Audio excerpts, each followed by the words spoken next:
Allí más que nada habla de obras, pero podríamos relacionarlos también con el fruto. Santiago está hablando de la obra. El fruto del Espíritu no es obra, es carácter. ¿Sí? Entonces, no es lo mismo obra que carácter. ¿Sí? Yo puedo hacer una obra de mal carácter, por ejemplo, ¿es cierto? Bien, entonces, están relacionados, pero no es lo mismo. No es lo mismo obra que carácter. Santiago habla de acciones, de hechos concretos, de manos a la obra. Pablo en Gálatas, cuando habla del fruto, habla del carácter. Mas el fruto del Espíritu es amor, gozo, paz, paciencia, benignidad, bondad, fe, mansedumbre, templanza, ¿cierto? Pero eso es carácter, no es obra. Bien, ¿más o menos? ¿Sí? Bien, entonces la palabra fe no se utiliza en la Biblia de la misma manera. Hay muchas palabras que dependen del contexto en el cual están usadas, el significado que tiene. Usted dirá que raro. Bueno, yo le digo, ¿cómo se llama mi hermana aquí? Camila, hermana Camila, calle. ¿Qué significa eso? La palabra calle, ¿qué significa? Que guarde silencio. Sin embargo, yo puedo haber hecho la oración de otra manera. Hermana Camila, tenga cuidado cuando cruza la calle. Y ya el significado es otro. Se escribe igual, se pronuncia igual, pero depende del contexto va a ser el significado. Bueno, en la Biblia pasa lo mismo. Palabras como salvación, fe, gracia, varía el significado, depende del contexto en el cual están utilizadas esas palabras, ¿sí? Pero eso es lo mismo que pasa en nuestro idioma, bueno, en cualquier caso, ¿no? Bien, vamos entonces a nuestro punto 3, salteándonos. El primer propósito de la gracia es un propósito soteriológico, es decir, de salvación. Primer propósito de la gracia, primer propósito. Primer propósito, ¿cuál es? Salvarnos. ¿Qué dice ahí en Tito, el pasaje que leímos? Porque la gracia de Dios se ha manifestado ¿para qué?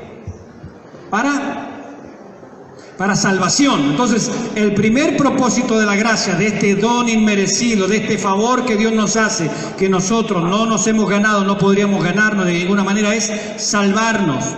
La gracia de Dios tiene como primer objetivo es salvarnos. La gracia de Dios no nos quiere salvar. Ahora, podríamos preguntarnos, ¿de qué quiere salvarnos?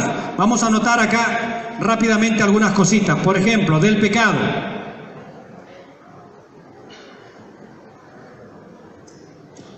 Del pecado. Vamos a hablar, por ejemplo, el pecado original. Vamos a hablar del pecado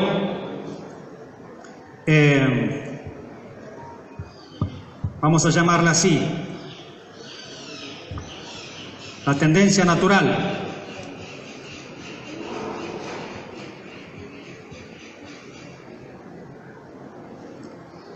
Bueno, vamos a hablar de la muerte, vamos a hablar del maligno, del mundo, o sea, podríamos, condenación eterna, maldición de la ley.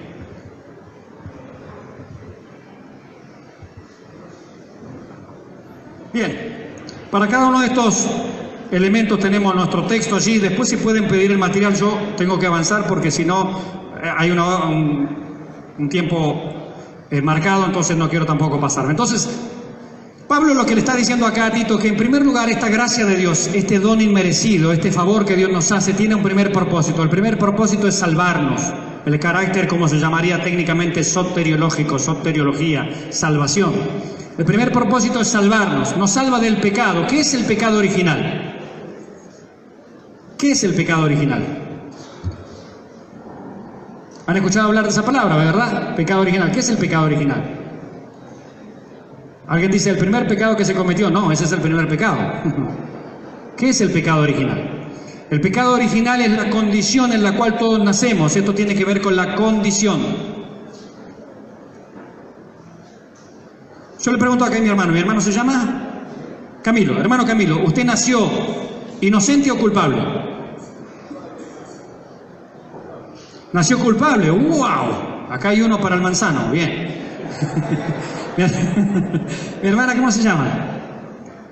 Gloria. ¿Cómo nació usted? ¿Inocente o culpable? Su mamá dijo, qué guaguita más hermosa que me salió la Gloria. Usted todavía no camina. ¿Culpable también? Para alcanzar el manzano a la parte de mujeres. Acá, ¿cómo se llama mi hermana? Violeta. ¿Usted cómo nació? ¿Inocente o culpable? No sabe. Era demasiado buena para saberlo, dice. Bien, para hacerlo sencillo, todos nacemos culpables. La Biblia es categórica en esto. Dice, en pecado me concibió mi madre, en maldad fui concebido. Es decir, a ver, ¿por qué no somos abortistas? Porque entendemos que la vida comienza desde qué momento. Desde el 8º mes, dijo alguno. No, desde el momento de la concepción. David responde a eso, dice, desde el momento de la concepción mi condición es culpable. ¿Saben qué dijo Dios cuando yo fui concebido? Dijo, ahí viene otro pecador más. La condición de todo ser humano desde el momento de la concepción, desde que se une el óvulo y el espermatozoide, usted y yo ya éramos culpables. Culpables. Eso es lo que nos expresa David, por ejemplo, en el Salmo 51:5. He aquí en maldad fui concebido, en pecado me concibió mi madre. Salmo 58:3, ¿quién me lo lee? Así rapidito, Salmo 58:3. El que cité yo es 51:5, 58:3, ¿qué dice? ¿Lo tiene? Ahí, rapidito, fuerte, claro.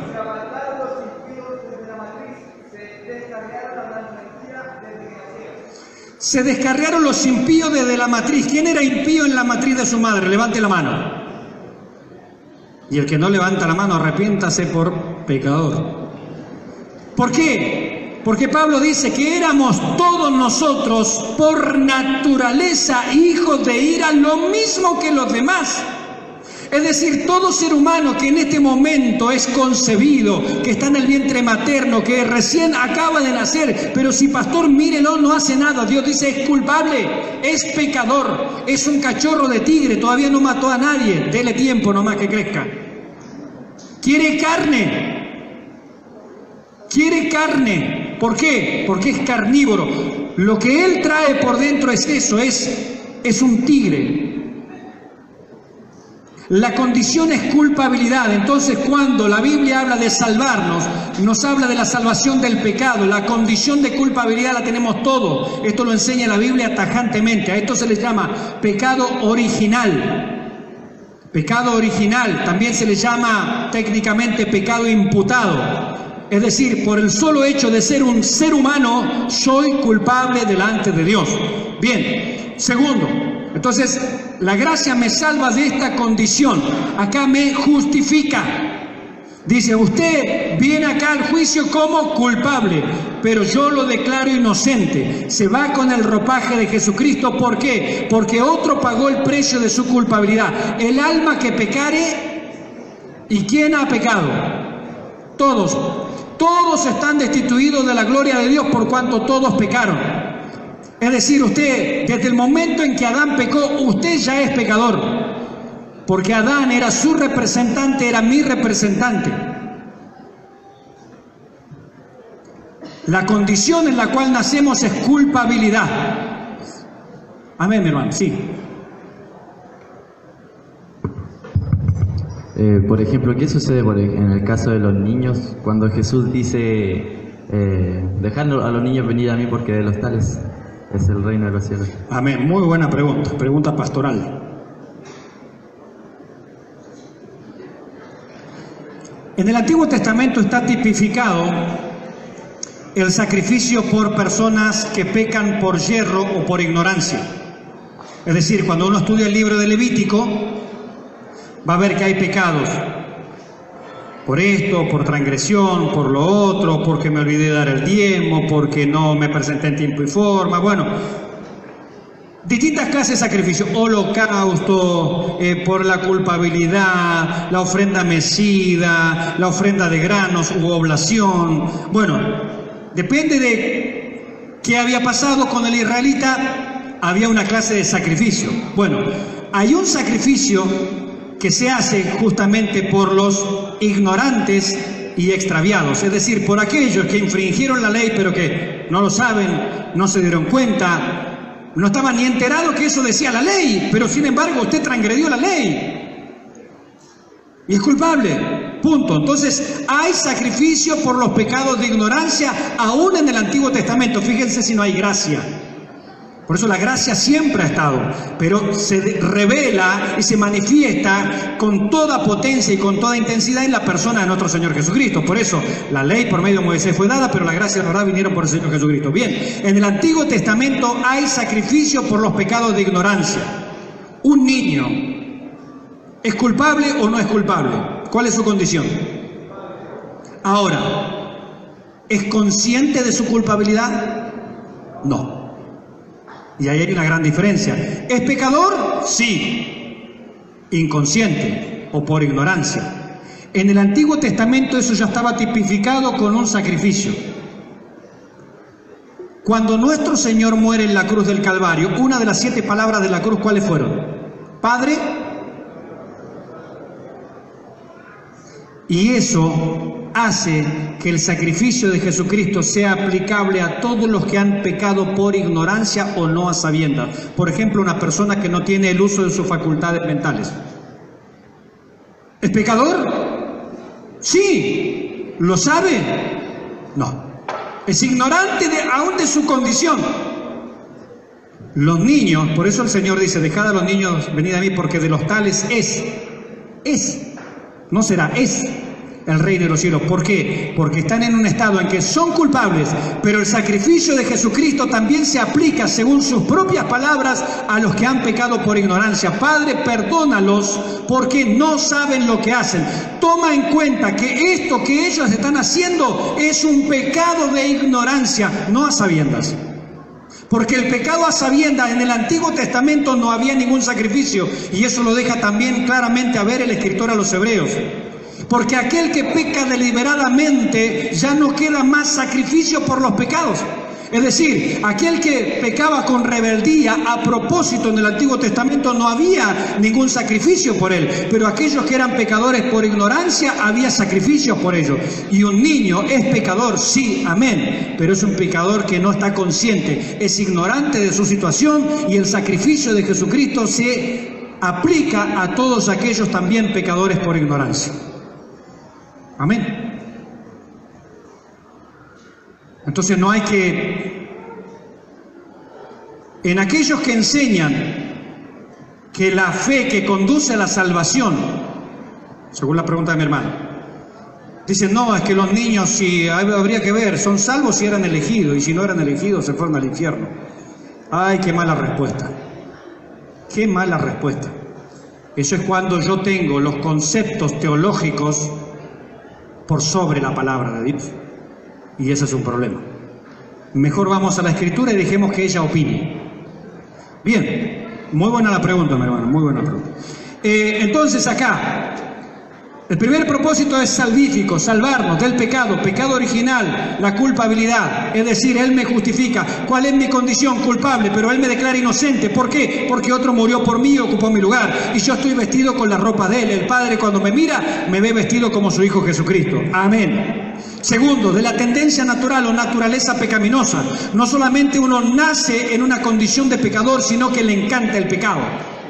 Y no puedo parar de pecar. Este es el conflicto que Pablo plantea, por ejemplo, en Romanos capítulo 7. Dice así, veo una ley en mis miembros, se rebelan contra la ley de Dios. Yo con mi mente quiero hacer lo bueno, pero mi cuerpo me lleva. La manada me pide. La naturaleza que tengo adentro me lleva hacia lo malo. No quiero hacerlo, pero no me puedo resistir. No tengo el poder, no tengo la capacidad. Y ese es el problema de la ley. La ley me dice, esto es pecado, esto es pecado, esto es pecado, esto es pecado, esto es pecado. El problema es que a mí me encanta el pecado. La ley no me puede salvar porque la ley me señala lo que es malo, pero no me ayuda a vencerlo. La gracia lo que hace es, se mete Jesucristo en mí y me dice, venzamos al pecado porque yo te doy una nueva naturaleza.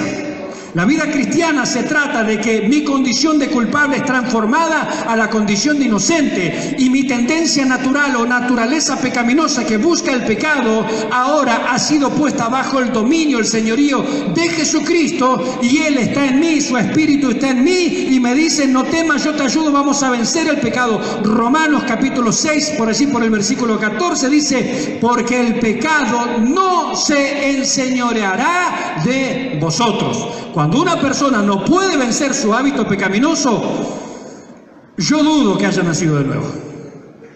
Déjeme dudar, por lo menos. No lo aseguro, no lo afirmo, pero déjeme dudarlo.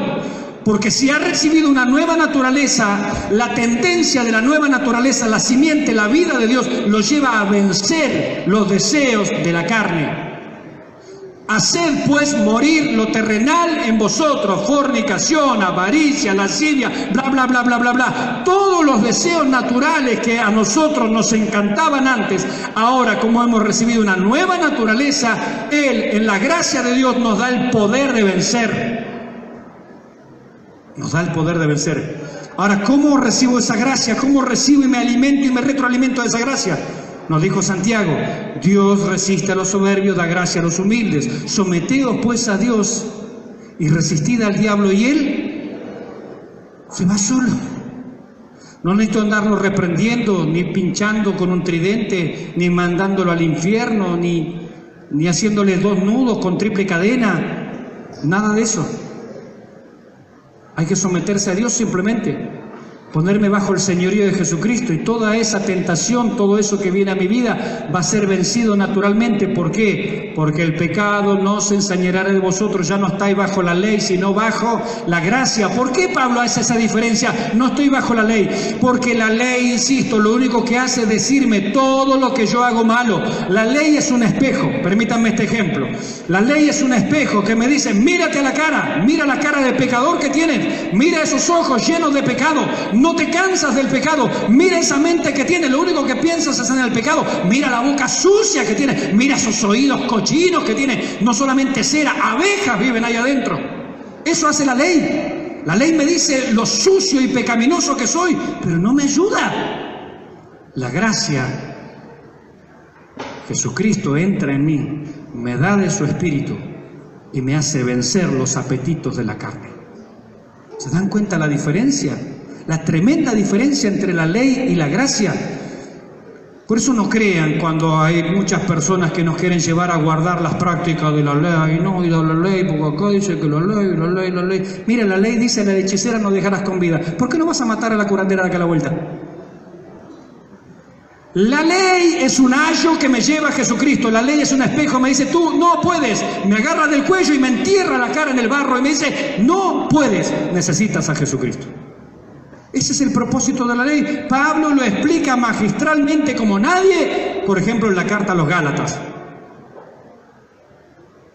Todo un compendio de teología acerca de no vayas otra vez a la ley. Te saqué de la ley. Cristo nos redimió de la maldición de la ley. La ley te maldice, maldito el que no permanece, el que no cumple a rajatabla al pie de la letra todo lo que acá está escrito. Cortémosla con guardar la ley. La ley te maldice, la ley te condena, la ley te manda al infierno. Pero pastor, ¿la ley no es buena? Sí, claro, refleja el carácter santo de Dios. El problema es que yo, en mi condición, olvídate, si ya soy pecador, no solamente soy pecador, me encanta pecar.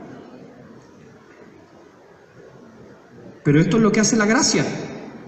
Me saca de esa condición de culpable a inocente, de injusto a justo. Y la naturaleza pecaminosa, la tendencia natural a hacer lo malo, de la naturaleza pecaminosa a la santificación, es decir, la tendencia natural a buscar lo santo.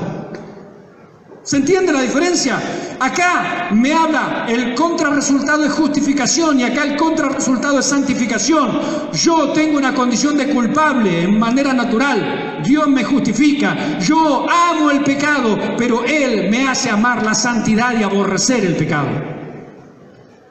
Por eso la salvación, la santificación, nunca puede ser una compatibilidad con el pecado. Quien se toma a la ligera el pecado no ha nacido de nuevo. Eso está claro. No ha nacido de nuevo. La gracia me salva, pero me salva de todas estas cosas, de la muerte eterna, del maligno, del poder del maligno, del mundo, de la condenación eterna, de la maldición de la ley, de la naturaleza esta pecaminosa, esta tendencia normal a hacer lo malo. Alguien ha dicho, la gracia puede salvar potencialmente a todos, pero eficazmente a los que creen. Es decir, la gracia de Dios se ha manifestado para salvación a cuántos hombres, a cuántas personas. ¿Qué dice el texto? A todos los hombres, es decir, la gracia de Dios alcanza para salvarlo a todos. No es verdad que Dios solamente quiere salvar a los elegidos. No es verdad, es falso, es mentira. La gracia de Dios se ha manifestado para salvación a todos los hombres, a todos. Dios quiere salvarlos a todos. Dios no quiere que ninguno perezca, sino que todos procedan al arrepentimiento. Ese es el deseo de Dios. Entonces la gracia puede salvar a todos, al más vil pecador. Amén. Pero eficazmente solamente a los que creen, a los que por la fe reciben la gracia, el regalo de Dios ofrecido. Dios no está jugando. Algunos empiezan, como no hayan la manera de explicar estas cosas, comienzan con el llamado eficaz y el llamado no eficaz. ¿Han escuchado eso? Yo le dije, perdón por la expresión, no sé cómo lo dicen acá en Chile, pero en Argentina, cuando éramos chicos, jugábamos al rinraje. ¿Saben lo que es el rinraje? ¿Cómo se llama aquí? ¿Cómo se llama? ¿Cómo se llama? Rin, rin. Con otra palabra, rin, rin. Ay, bueno, qué fino. Yo soy más ordinario. Soy del otro lado de la cordillera. Bien, nosotros cuando éramos chicos jugamos al rinraje. ¿Qué es el rinraje? Tocas timbre y sales corriendo. ¿Cómo querés que te lo diga? ¿Se entendió, no? No lo dije en lengua ni nada, no. ¿Se entendió? Clarito. El rinraje. Entonces algunos empiezan ahí teológicamente a tratar de justificar algunas cuestiones, el llamado eficaz y el llamado no eficaz. Yo le dije, ¿ustedes se piensan que Dios juega al rinraje? Te toca el timbre del corazón y sale arrancando. No, este llamado no fue eficaz. Déjense de tontería, Dios llama en serio. Dios llama en serio. Y si Dios hiciera a un pecador un solo llamado en toda su vida, ese llamado era lo suficientemente serio, suficiente y con la abundante gracia para haberle salvado, pero él lamentablemente lo rechazó. No empecemos con llamado eficaz y llamado no eficaz. Dios no juega al rinraje, Dios habla en serio. Él envió a su Hijo Jesucristo en serio, la gracia es en serio, el Evangelio es en serio, la salvación es en serio. Y cada uno de nosotros tenemos que ejercitar nuestra fe, aquella fe que hablamos en el primer punto, en serio. Y esa fe, si es de en serio, va a tener resultados. Amén. Gloria al Señor. Claro que sí. Así que Dios no juega. Segundo propósito de la gracia. Se está poniendo interesante. Vamos, gloria al Señor. ¿Cuál es el primer propósito? Digámoslo bien fuerte. El primer propósito es salvación. Entonces la gracia de Dios en primer lugar se manifiesta para salvación. El segundo propósito,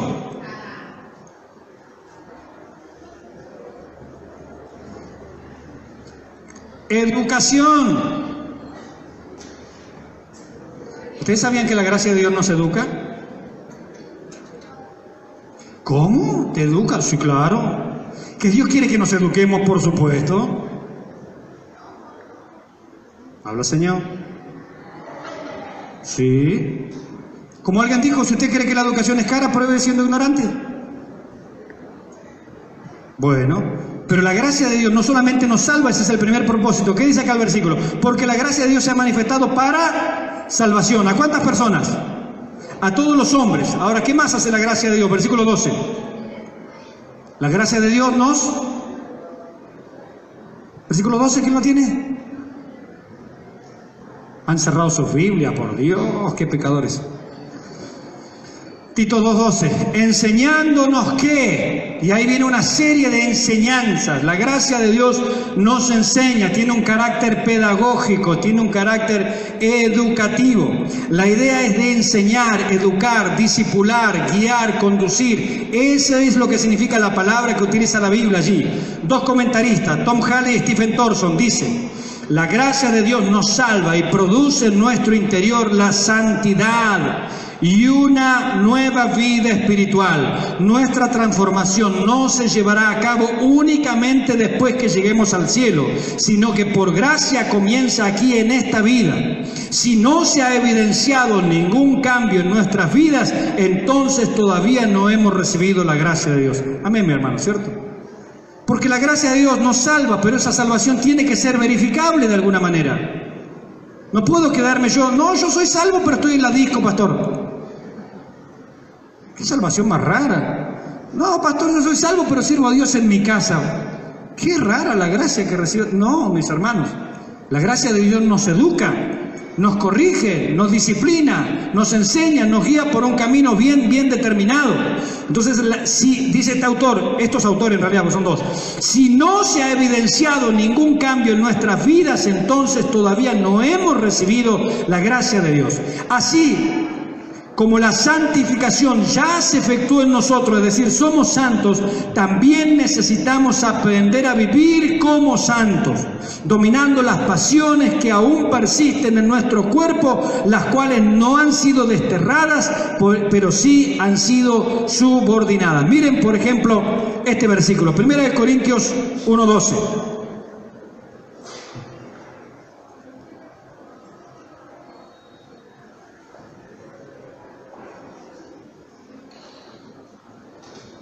¿Qué dice? Quiero decir que cada uno de vosotros dice, yo soy de Pablo, y yo de Apolo, y yo de Cefas, y yo de Cristo. 1:2. 1 Corintios 1:2. A la iglesia de Dios que está en Corinto, a los santificados de Cristo Jesús, llamados a ser santificados con todo lo que en cualquier lugar invocan el nombre de nuestro Señor Jesucristo, Señor de ellos y nuestro. Amén. Fíjese que Pablo hace acá, pareciera, no es un juego de palabras, porque él está reflejando lo que es la santificación. Primero, los corintios eran la iglesia más, ¿cómo dirían acá en Chile?, desordenada del Nuevo Testamento. Capítulo 1, sois carnales, tenéis divisiones.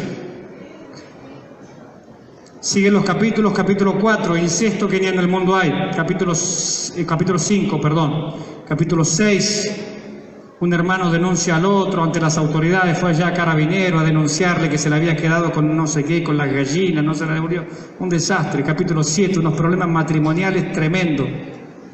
Siguen los capítulos, llegan a la Santa Cena, se embriagan, toman la Santa Cena curadito. Un desastre de iglesia. Llegan al capítulo 12. Algunos en lengua están maldiciendo al nombre de Jesús. Dice, nadie por el Espíritu llama anatema a Jesús. Es decir, había lenguas que maldecían a Cristo, eran lenguas satánicas en medio de la congregación. Un desastre. Llega al capítulo 14 y les dice, pone un poco de orden. No pueden hablar 20 en lenguas en la iglesia a la vez. Hable de a uno y si no tiene quien le interprete, cállese en la iglesia. Pone orden. Problemas doctrinales, capítulo 15. No creen ni siquiera en la resurrección. Un desastre de iglesia. Muchos han dicho, no es una opinión mía, yo coincido con esa opinión, pero la peor iglesia del Nuevo Testamento es la iglesia de Corinto, sin duda. La iglesia más problemática es la iglesia de Corinto. Ahora Pablo comienza a saludarlo, fíjese qué raro, ¿no? A la iglesia más complicada, más problemática, con mayor cantidad de cosas por corregir, dice a los santos que están en Corinto. Lo cambio por un sinónimo. A los consagrados que están en Corinto. Conságrense. Es decir, ya fueron consagrados, ya fueron santificados. Límpiense, conságrense más. Y ahí hay una tarea nuestra. Es decir, Dios ya me sacó del mundo y del pecado. Ahora me pide a mí, bueno, ejercítate en esas cosas. Entonces, ¿qué hace la gracia de Dios? Me enseña que yo debo santificarme, debo limpiarme, debo purificarme, debo buscar la santidad, debo buscar las cosas del Señor, debo tomar mi Biblia, debo congregarme. Todas las cosas que sabemos como cristianos tenemos que hacer. Entonces la gracia de Dios me enseña a vivir. Colosenses 3:5 dice, haced pues morir lo terrenal en vosotros. Hoy lo cité. Y larga una chorrera así de pecado, no, háganlo morir, es una tarea nuestra. Es una tarea nuestra hacerlo morir. ¿Por qué? Porque Él ya me sacó del mundo y del pecado, pero en mi cuerpo todavía ahí las viejas mañas quieren todavía dominarme. Dios dice, yo te he dado una nueva naturaleza, tú puedes vencer todas estas cosas. Haced pues morir lo terrenal en vosotros. El conflicto de Pablo lo dijimos hoy, capítulo 7, hay algo en mi cuerpo que me lleva hacia lo malo. Solución, capítulo 8, andad en el Espíritu. Cuando yo le estoy obedeciendo al Espíritu, cuando yo consagro mi vida al Señor, cuando oro, cuando agarro la palabra del Señor, cuando lo voy aplicando a mi vida, estoy viviendo en el Espíritu. Vivir en el Espíritu no es andar profetizando día y noche. Vivir en el Espíritu es hacerle caso a lo que el Espíritu ha dicho, y lo que el Espíritu ha dicho está escrito. Está escrito. Tenemos que simplemente conocerlo. Entonces, la gracia de Dios nos va enseñando a cómo vivir la vida cristiana. Algunos puntos nada más. Algunos puntos nada más. A ver, a través de la confesión. La confesión. Bueno, cuando el cristiano peca, ¿los cristianos pecan? ¿Sí o no? Sí. No practican el pecado, pero pecan. Pecamos, aunque no practicamos el pecado. La palabra de Dios son los medios de la gracia. La palabra de Dios. Es decir, cuando uno peca, debe confesarlo. Debo ir a la palabra de Dios, la sangre de Cristo, debo limpiarme. Y la sangre de Jesucristo, su Hijo, nos limpia de todo pecado. El Espíritu Santo, por supuesto, Él va amonestándonos. El Espíritu nos amonesta, habla a nuestra conciencia. Dice, Mauricio, deja de hacer eso. Mauricio, cambia aquello. Mauricio, deja esto otro. El Espíritu Santo va amonestándonos.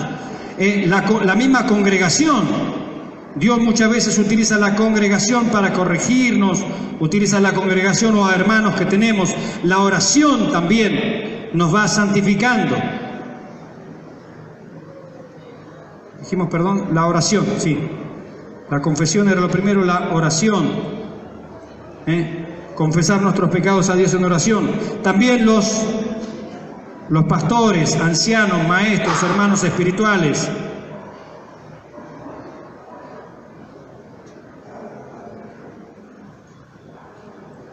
Bien, son las personas que Dios ha dejado justamente para equipar a los creyentes, para ayudarnos a caminar, a progresar, a crecer, ¿sí? Entonces, el primer propósito de la gracia, ¿cuál era? Salvación. Pero una vez que nos salva, ¿qué hace la gracia de Dios? Nos educa, es decir, nos enseña cómo vivir esta vida cristiana. Pero fíjense, estos son algunos medios. Sigamos avanzando. Dice, ¿a qué tenemos que renunciar? ¿Renunciando a qué? Renunciando a la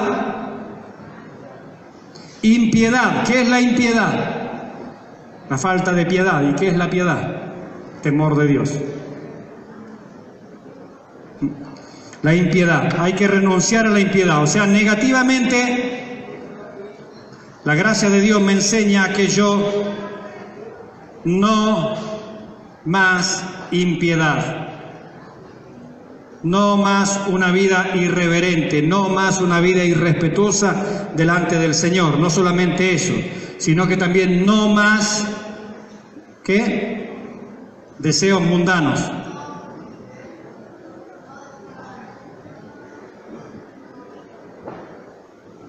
No más deseos mundanos.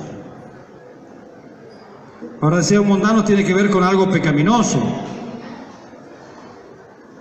Querer tener una moto no es un deseo mundano, ¿sí? Ahora, ¿para qué usar la moto? Ahí puede ser mundana. Pero la moto en sí no le ha hecho nada. A los que les gusta la moto, digo, a mí no me gusta. Pues si no caemos en, como decía un predicador allá en Bahía Blanca, hablaba algunas cosas. No, porque lo que Dios ha creado es lo que tenemos que usar. Bueno, yo pensaba, Dios no creó el micrófono, no lo uso. Dios no creó la corbata, no la uso. No, esta camisa tampoco la creó Dios. Caemos en ridiculeces, ¿sí? Deseo mundano tiene que ver con aquello que tiene que ver con el pecado, ¿sí? Puntualmente. Juan lo diría en 1 Juan 2:16, los deseos de la carne, los deseos de los ojos, la vanagloria de la vida. Bien. ¿Qué más? Ahora, positivamente, ¿cómo debemos vivir? Dice tres cosas allí. La primera es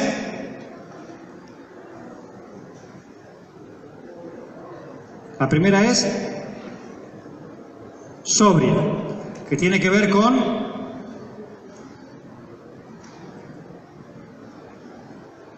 mi interior. Es decir, de una manera equilibrada, justa, tiene que ver con los demás, practicar la justicia, y piadosa, tiene que ver con Dios. Es decir, fíjense que Pablo está diciendo que la gracia de Dios me enseña a ser una persona equilibrada. Una persona equilibrada, tranquilo, tiene dominio propio, es lo que está diciendo, dominio propio. Segundo, justa. ¿Qué significa eso? En relación a los demás. Voy a practicar la justicia, lo que es correcto en relación a los demás. Y piadosa en mi relación con Dios, en mi devoción, en las cosas espirituales. Entonces, allí están los tres elementos. Pablo dice, la gracia de Dios me enseña a dejar la impiedad, todo aquello que es irreverente y irrespetuoso delante de Dios. Segundo, no darle lugar a los deseos mundanos en mi propia vida, pero positivamente me dice que debo vivir de una manera equilibrada, sobria, practicando la justicia en relación a los demás y de una manera reverente, de una manera temerosa delante de Dios. Allí están los tres elementos que utiliza, en relación a mí mismo, en relación a los demás y en relación a Dios. Esto es lo que me está diciendo allí el texto. Estoy salteándome algunas cosas porque el material obviamente es más amplio. Ahora, vamos a entrar a esta parte. ¿Preguntas? ¿Preguntas? ¿Preguntas? ¿Preguntas? ¿Preguntas? ¿De aquel sector nadie ha hecho preguntas? De aquel sector tampoco nadie ha hecho preguntas. Hermano Gerardo está muy tranquilo ahí, mientras le dan airecito fresquito. Ya está. Bien, vamos a entrar a esta parte. Hoy en día está de moda, por ejemplo, que la vida exitosa, en Dios tendremos victoria. Ahora, ¿qué es la victoria? La victoria está asociada al éxito, está asociada al triunfo. Ahora, ¿qué es la victoria y qué es el triunfo desde el punto de vista bíblico? Por ejemplo, una de las cosas que mucho se habla ahora es el tema de la prosperidad. Prosperidad. Es decir, yo soy exitoso como cristiano, sí, tengo una 4x4, una 8x18 y estoy metido en la cuenta de la 16x16. Bienes materiales. La vida piadosa no tiene nada que ver con los bienes materiales. Uno puede ser un hombre o una mujer totalmente piadoso y no tener prosperidad material, porque una cosa no está asociada con la otra. ¿De dónde viene este problema? Este problema viene de, otra vez, mal entendemos el Antiguo Testamento, mal entendemos la ley. En la ley, Dios promete, anótenlo por favor, bienes materiales a Israel. Serás cabeza, no serás cola. Y ahí viene Nancy Amancio cantando, no, porque Dios me ha hecho su hija y me ha puesto por cabeza y no por cola. A ver, tranquilo, leámoslo tranquilo el texto está dado a Israel, no a Nancy Amancio, ¿sí? Ni a Cash Luna, ni a Guillermo Maldonado, ni a Ronnie Chávez, no. La ley promete bienes materiales a la nación de Israel. La gracia, ¿nosotros estamos bajo la ley o bajo la gracia? Promete. ¿Qué clase de bienes? ¿Materiales? ¿Qué clase de bienes? Espirituales. ¿A quién? A la iglesia. Por eso habla, nuestra ciudadanía está en los cielos, no está en Israel, no está en Medio Oriente. Si puedes haber resucitado con Cristo, ¿quién lo citó anoche? Mi hermano Dani, ¿verdad? ¿No fue así? Si puedes haber resucitado con Cristo, buscar las cosas de arriba. Anoche en la predicación yo tomé mis apuntes ahí. Mi hermano Dani, anoche en la predicación citó ese texto. Colosenses capítulo 3. Si puedes haber resucitado con Cristo, buscar las cosas de arriba, donde está Cristo sentado a la diestra de Dios, poner la mira en las cosas de arriba, no en las de la tierra, porque habéis muerto y vuestra vida está escondida con Cristo en Dios. Cuando Cristo vuestra vida se manifieste, vosotros también seréis manifestados con Él en gloria. Amén. Gloria al Señor. ¿Lo dije bien? Amén. Promete bienes espirituales a la iglesia. En la ley tenemos promesas materiales a Israel. En la gracia tenemos promesa de bienes espirituales a la iglesia, así que dejemos de reclamar las 8 casas, los sitios, los terrenos, la megalomanía y todas esas cosas. Ahora Dios en su soberanía, en su voluntad, a alguno les da, aún siendo creyentes en la gracia, no sé, una empresa de camiones, buenísimo, pero eso no está prometido para los creyentes. Ese era el propósito de Dios con esa persona individual y particular. Estos días me mandó alguien un video hablando de este evangelio, falso evangelio de la prosperidad, porque han confundido. Viven bajo la ley, bajo las normas de la ley que se aplican a Israel y no bajo la gracia, que es lo que se aplica a la iglesia. Entonces me mandaron un video. ¿Qué se veía en este video? Había una persona así, una supuestamente era pastora, yo no la conozco, no sé dónde es. Estaba tirado en el piso y los hermanos venían a ofrendar. Era la resurrección del diezmo, se llamaba algo así.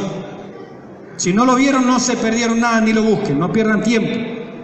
Pero estaba la persona allí tirada en el altar y venían los hermanos y ponían billete y billete y billete. Y a medida que aparecían más billetes, la persona como que empezaba a resucitar. Es decir, ¿cuál es el mensaje? A mí me resucita la plata. No, a mí me resucitó Cristo el Señor. Y no me muevo por ningún interés económico. Porque gran ganancia es la piedad. Así dice Pablo en primera de Timoteo capítulo 6, ahora lo vamos a ver. Gran ganancia es la piedad. Nada hemos traído a este mundo, sin duda nada nos llevaremos. Y los que quieren enriquecerse caen en lazo, caen en lazo, dijo. No, en lazo, hermano, ¿para qué? No confundo esto, hermano. Caen en lazo, dice, no enlace. Bien. Entonces así está el asunto del dinero. Y a ver, y el otro te vende la gracia. La unción. Porque la unción se paga, dicen. Yo le preguntaría que me busquen el texto. Y me siento ahí que me busquen el texto. Que me lo busquen. ¿Dónde dice la Biblia que la unción se paga? ¿Dónde? Cuando la unción en el Antiguo Testamento era dada para comisionar a personas, para rey, para sacerdote, ¿para qué más? Para profeta. Y en el Nuevo Testamento la unción es símbolo, primera de Juan capítulo 2, versículos 20 y 27, de la presencia del Espíritu Santo en el creyente. Porque vosotros recibiste la unción del Santo, y la unción misma permanece sobre nosotros, y la unción nos enseña todas las cosas. Es decir, la unción en el Nuevo Testamento es la presencia del Espíritu Santo en nosotros. Es como decir, mira, yo tengo el Espíritu Santo aquí enfrascado, ¿cuánto me das si yo te doy un poco? Es una blasfemia. Eso es lo que hace esta enseñanza inmunda, sucia, perversa. El evangelio de la prosperidad es una inmundicia, lo quiero decir bien claro. No sé cuál será la posición de otros pastores, la mía es esta. Y yo cuando hablo algo a título personal lo digo, esto es personal, esto es mío. Puede otro acompañarme, no, a mí no me gustan esos términos. Use el que usted quiera, yo voy a usar blasfemia, voy a usar sucia, inmunda, lo voy a usar yo. Si otro quiere usar otro término, no hay problema, no me opongo a eso. Pero a lo que yo entiendo de la palabra, tratar las cosas espirituales de esa manera es pecado de simonía. ¿Sabe lo que es el pecado de simonía? Es querer comprar los bienes espirituales con dinero. Y eso viene de la actitud de Simón el Mago. Tu dinero perezca contigo, le dijo Pedro. Por eso se llama simonía, por Simón el Mago. Tu dinero perezca contigo porque has pensado que el don de Dios, el carisma de Dios, la gracia de Dios, el don es la palabra, la gracia de Dios se compra por precio. La respuesta de Pedro fue lapidaria. Es para que ese hombre se sepultara vivo. Ruega a Dios por si quizás te sea perdonado este pecado. ¿Había posibilidad? Sí, claro que hay. Pero ruégale mucho. Porque en hiel de amargura y en prisión de maldad veo que está. ¿Y qué es lo que quiso hacer este hombre? Dinero por las cosas espirituales, dinero por gracia, dinero por unción, dinero por dones. ¿Cuánta suciedad, mis hermanos? No permitamos que esa suciedad se meta en medio nuestro. Miren, voy a ir citando así rapidito, el que lo quiera anotar, anoten este texto. Lucas 12:15. Lucas 12:15. Allí nos va a decir que no es importante la cantidad de bienes a poseer. Mi hermano Dani también lo citó anoche, por eso yo tomaba apunte. La vida del hombre no consiste en la cantidad de bienes que posea. Anoche lo dijo, ¿verdad? Amén. Por eso yo le dije, hermano Dani, tomé apunte, porque tenía que ver con el tema de hoy. Yo lo tenía aquí apuntado también. Así que no es importante la cantidad de bienes a poseer. Otro, el fin del creyente es temer a Dios y guardar sus mandamientos. Eclesiastés 12:13. El fin de todo el discurso oído es este: teme a Dios, guarda sus mandamientos el todo el hombre. Y me encantó el texto que usó mi hermano Dani, porque ahí decía, yo probé esto, probé aquello, vino, auto, noche, disco, lo estoy contextualizando, ¿cierto?, a este tiempo. Probé todos los placeres de esta vida. Es vacío, es inútil, es sin sentido. Y termina diciendo, el todo del hombre es temer a Dios y guardar sus mandamientos, es decir, una vida piadosa. En eso se tiene que basar el cristiano, no en tener más bienes y más bienes y más bienes. Tercero, la Biblia condena el afán de enriquecerse en el Antiguo Testamento, Proverbios 28:20. Mal hace el que se apresura a enriquecerse, mal hace. Pero hoy se está enseñando a los creyentes, a los jóvenes, a apresurarse a enriquecerse. A tú eres un campeón, decláralo, confiésalo, proclámalo. Paren de eso. Paren de eso, van por mal camino. Una cosa es declarar la palabra de Dios. Yo declaro palabra de Dios. Aquí está escrito, hermano, y cito lo que Él dijo. Pero no, yo declaro que aquel auto y que aquello... No declare nada, si no es tuyo, tiene dueño. Y ahí anda el otro, no, porque la Biblia dice que todo lo que pisare la planta de tu pie será tuyo, y ahí andan pisando zapato ajeno. La ley promete bienes materiales a Israel. La Biblia condena el afán de enriquecerse en el Nuevo Testamento. Léame 1 Timoteo 6:9, mi hermano. ¿Lo tiene por así? Primera, ¿quién lo tiene? Rapidito, a ver los esgrimistas bíblicos ahí. Sacan la espada y cortan la oreja de Malco enseguida. Sí, ¿quién lo tiene? 1 Timoteo 6:9 dice, sí, mi hermana, allá.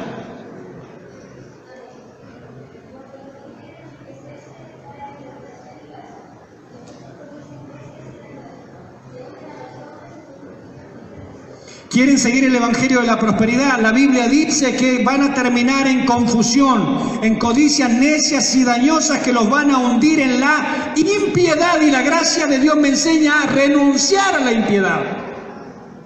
O sea que el querer enriquecerse es contrario a la gracia, absolutamente contrario a la gracia. La Biblia ordena al creyente, ahí mismo mi hermana, apartarse de los negociantes de la fe. Es decir, si yo tengo una iglesia en donde lo único que me van a hablar es dinero y es monotemático, ¿qué dice la Biblia? No el pastor Mauricio, ¿qué dice? El versículo 11.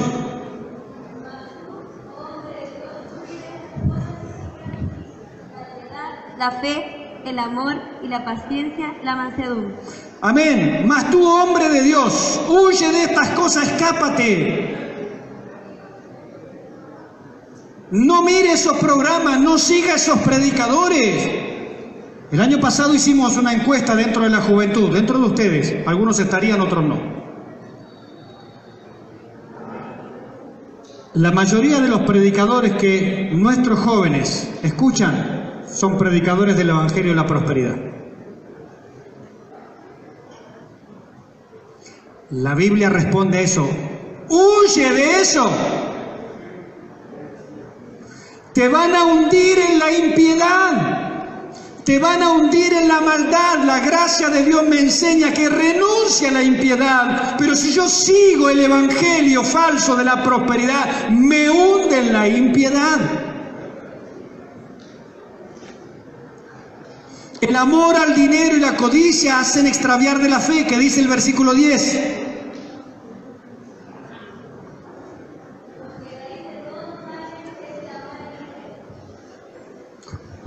Porque raíz de todos los males es el amor al dinero, el cual codiciando algunos se extraviaron de la fe y fueron traspasados de muchos dolores. ¿Quiere codiciar riquezas materiales? No, que hay que declararlo, tómalo, por fe. Hermano, no es por fe, es por fiado eso. No es así. No es así. A los creyentes ricos se les exhorta a ser generosos. Allí mismo, versículos 17 y 19. ¿Puede haber algunos que tengan dinero? Sí. Léame el 17 y el 19. A los ricos de este siglo manda que no sean altivos, ni pongan la esperanza en las riquezas, las cuales son inciertas, sino en el Dios vivo, que nos dé todas las cosas en abundancia para que las disfrutemos. Amén. Es decir, que hay algunas personas que por alguna razón que solo Dios sabe, Dios le permite que tengan abundancia de bienes. Es para que sean generosos, para eso se lo dio. O sea, ni siquiera es para acumularlo, es para compartirlo. La Biblia es clara en esto. ¿Por qué la gente se deja engañar? ¿Quieren que les diga yo la respuesta? O por lo menos mi opinión acerca de por qué es esto. Porque no hay conocimiento bíblico. Porque ese texto, primera de Timoteo, capítulo 6, está escrito allí. Antes que yo naciera, ya estaba escrito. Yo les aseguro que estaba escrito. Yo no lo escribí. Antes que naciera el pentecostalismo en el año 1900, ya existía primera de Timoteo, capítulo 6. Estaba ahí. En la Edad Media, estaba ahí. En el año 400, en la época de Agustín de Hipona, estaba ahí. Ahí estaba. Había que leerlo nada más. Las cosas son claras en la palabra de Dios. Pero hoy, si yo le hablara de la realidad de Bahía Blanca, la mayoría de las iglesias, no poca, la mayoría de las iglesias están con la tontería del evangelio de la prosperidad y todos interesados en la plata. Nada es por piedad, por amor a la obra, nada es por nada de eso. Todo es por interés, todo es por amor al dinero, todo es por avaricia. Mire, hay hombres de Dios que padecieron muchas necesidades y eso no significa fracaso. Abraham padeció hambre, Génesis 12:10, no lo busque, anótelo, Génesis 12:10. Dice que hubo hambre, Abraham padeció hambre. No era rico, sí, pero hubo un momento en que padeció hambre y tuvo que ir a Egipto a buscar de comer porque había hambre. Pero si es el padre de la fe, ¿y qué tiene que ver? Es que Dios no quiere que seamos pobres. A veces Dios permite que seamos pobres y punto. Teniendo sustento y abrigo, estemos contentos con eso. Es clara la palabra de Dios. Abraham, siendo el padre de la fe, padeció hambre. Jacob, en Génesis 42:1-2, dice que también hubo hambre en la tierra y tuvieron que ir con sus hijos a comprarla allá a José a Egipto. Job también padeció. Pablo también padeció hambre. Lo dice en Filipenses 4:12, en 2 de Corintios 11:27, en 1 de Corintios 4:11-13. Dice, desnudos, angustiados, perseguidos, padeciendo necesidades. Apóstol, y no hay problema, y estaba padeciendo hambre muchas veces. Y en el Filipenses 4:12 dice, por todo y para todo estoy preparado, para tener abundancia como para tener escasez. Pero Pablo, es que tú no estás declarando tus bendiciones. Reclámale a Dios sus promesas. No hay nada que reclamarle a Dios. Dios no se olvidó de ninguna. Está de moda el reclamarle a Dios. ¿Qué le va a reclamar usted a Dios? ¿Qué le voy a reclamar yo a Dios? ¿Que Él tiene mala memoria? ¿Que Él es un burócrata argentino o chileno que hay que estarle reclamando las cosas para que se mueva? ¿No tiene Él cuidado de nosotros? Si Él cuida de las aves, de los lirios, no habrá más con vosotros, hombres de poca fe, le dijo a sus discípulos. ¿Qué reclamo hay que hacerle a Dios? A Dios hay que confiarle. Hay que esperar en Él. Hay una muy mala teología. Mire, iglesias completas. Le doy un caso. Hechos 11:28-30, anótelo. Hechos 11:28-30. Romanos 15:26. Nos dice que la iglesia de Jerusalén tenía gran cantidad de necesitados. Pero la iglesia madre, si de ahí salió el evangelio, había muchos necesitados, hubo que hacer una colecta en otras iglesias para ayudar a la iglesia madre. Y de eso se trata cuando Pablo dice, la colecta que vamos a enviar para los santos. ¿Quiénes son? A los que están en Jerusalén. La iglesia estaba padeciendo necesidad. Pero si esa iglesia, allí estaban los otros apóstoles, estaba Pedro, estaban grandes hombres de Dios, no importa. A veces Dios permite que pasemos necesidad para también darle la oportunidad a otros de ser generosos. ¿Qué tiene que ver? Las iglesias de Filipo, Tesalónica y Berea Leamos este solo versículo, 2 Corintios 8. Me queda poquito tiempo. Pero leamos este versículo. 2 Corintios 8.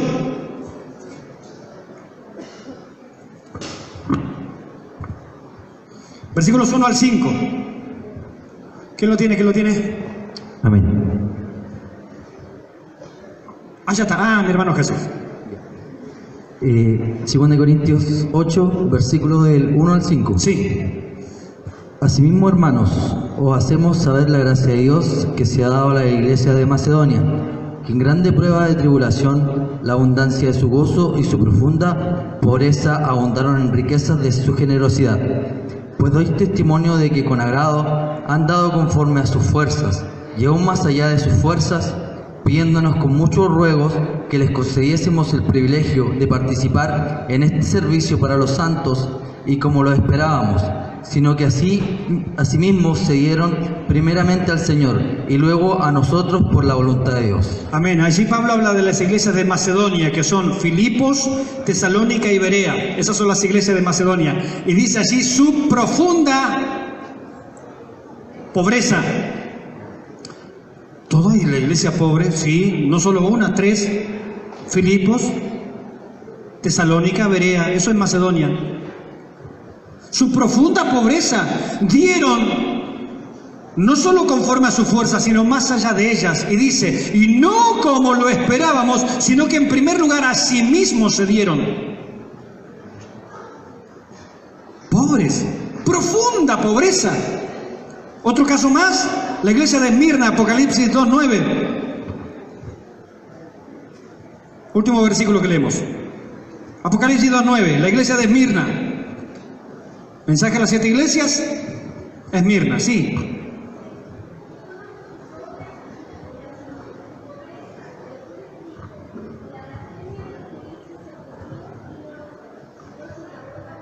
Amén. Dice, yo conozco tus obras y esto y tu pobreza. La palabra pobreza allí, en ese pasaje, la idea es indigencia, es decir, pobreza extrema. Los hermanos no tenían ni qué ponerse, no tenían ni para comer. Sin embargo, le dice, pero tú eres rico. ¿Rico en qué? Si eran pobres, está diciendo. Eran indigentes, era una iglesia que no tenía ningún recurso. Rico en bienes espirituales. Porque Dios promete en la gracia, promete bienes espirituales a la iglesia, no bienes materiales. Doy como ejemplo nada más, hombres de Dios que padecieron hambres y necesidades, iglesias completas que fueron pobres, y eso no está hablando si son exitosos o no exitosos, no tiene nada que ver con eso, mis hermanos, avanzo rapidito. Tampoco la gracia tiene un propósito de hacernos exitosos. Noé fue pregonero de justicia, porque ahora parece que el éxito está medido en la cantidad de gente que logro reunir. Es fácil reunir gente. Es fácil, ¿sabían ustedes que es fácil reunir gente? Ofrecemos pizza, cerveza al final del culto. Va a estar lleno. ¿Es el método de Dios? No. Porque agradó a Dios salvar a los creyentes por la locura de la predicación. Entonces, llenar la iglesia no es complicado. El tema es hacer la voluntad de Dios. Es otra cosa. No tenemos un problema ni con iglesia chica ni con iglesia grande. No ese es el problema.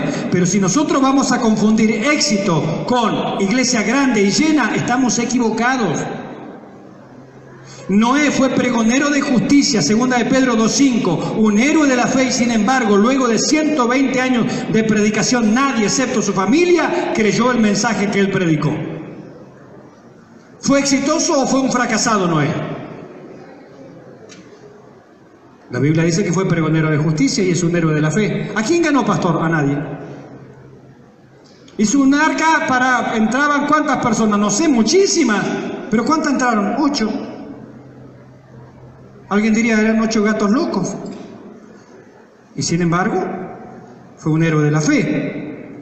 Lot, siendo justo, 1 de Pedro 2:7, no logró ni aunque sus propios parientes le creyeran, porque su mujer y sus yernos se quedaron atrás. Salió solamente con sus 2 hijas. O sea que hasta parte de su propia familia se quedó atrás. Cristo también fue abandonado en alguna ocasión por muchas personas. Juan capítulo 6, 66.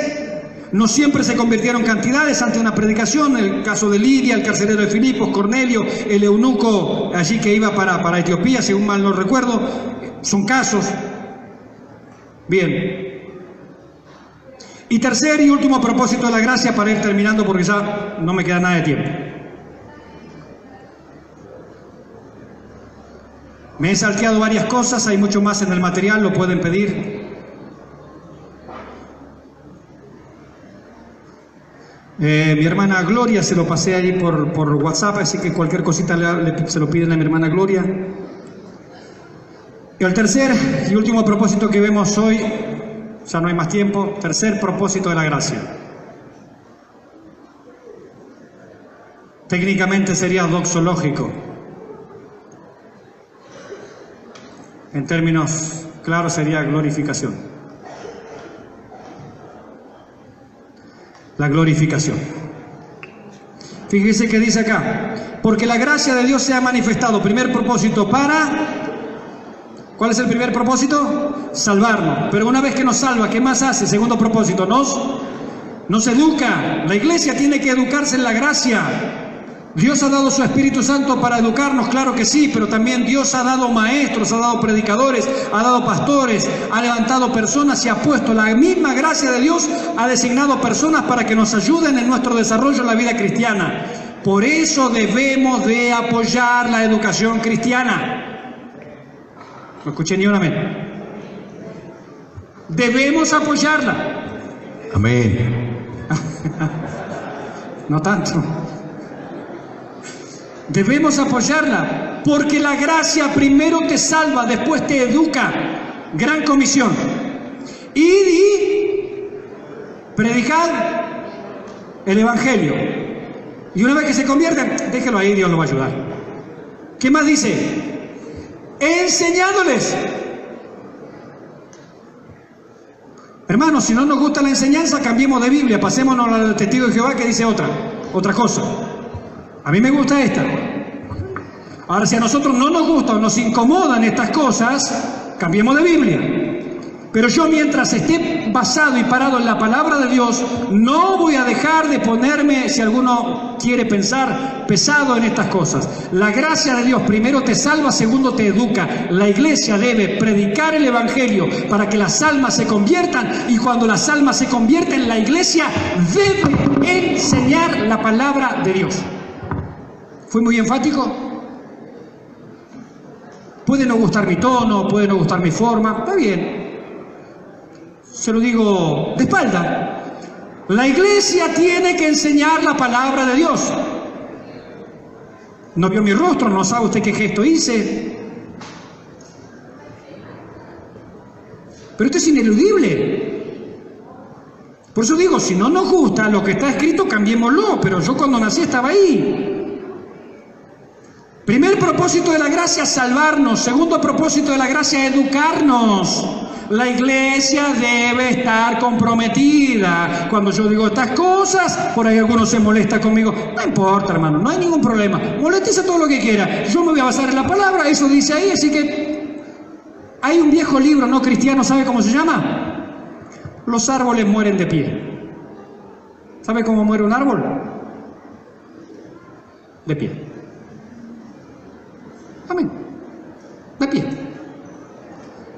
Y los creyentes, Salmo 1, son como árbol plantado junto a corrientes de agua que da su fruto en su tiempo. Y su hoja no cae, y todo lo que hace prosperará. Amén. Tercer propósito de la gracia, doxológico, la glorificación. Enseñándonos que renunciando a la impiedad, a los deseos mundanos, esa es la vida práctica. Aguardando, versículo 13, aguardando que ¿qué esperamos? La esperanza bienaventurada y la manifestación gloriosa de nuestro gran Dios y Salvador Jesucristo. Es decir, nosotros tenemos, mis hermanos, en primer lugar, fuimos salvados. En segundo lugar, debemos ser educados. En tercer lugar, tenemos que estar trabajando mientras esperamos la glorificación. Porque la esperanza bienaventurada, acá lo dice, me encanta esa forma. De hecho, cuando prediqué el Apocalipsis completo, le puse al título de la serie, la esperanza bienaventurada, porque está tomado de acá. la esperanza bienaventurada, ¿qué estamos esperando? La glorificación. Cuando ya mi cuerpo, que es lo único que resta, sea transformado en un cuerpo incorruptible de gloria. Entonces la gracia me salvó, me educó, y ahora la gracia me va a, en términos pasados, me glorificó. Lo único que falta de lo que Dios haga es simplemente la transformación de mi cuerpo, el resto ya lo hizo, porque el único vestigio que hay del pecado en mi vida es mi cuerpo, nada más. Nada más. Cuando Cristo en nuestra vida se manifieste, entonces nosotros seremos manifestados con Él en gloria. Es necesario que esto mortal se vista de inmortalidad y esta corrupción se vista de incorrupción. 1 Corintios capítulo 15. Entonces esto es lo que hace la gracia, mis hermanos. En esto debe trabajar la iglesia, porque este es el propósito de la gracia. Primer propósito, ¿cuál es? Salvación. El segundo, educación. Y el tercero, glorificación.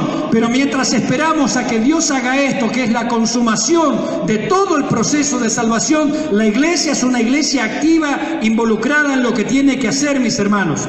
Mire, Matthew Henry, un gran comentarista, dice: ¿de qué forma nos educa la gracia de Dios? Dándonos 3 lecciones que son muy importantes, que pueden resumirse en 3 epígrafes. Primero, renuncia. Segundo, santidad. Tercero, expectación anhelante.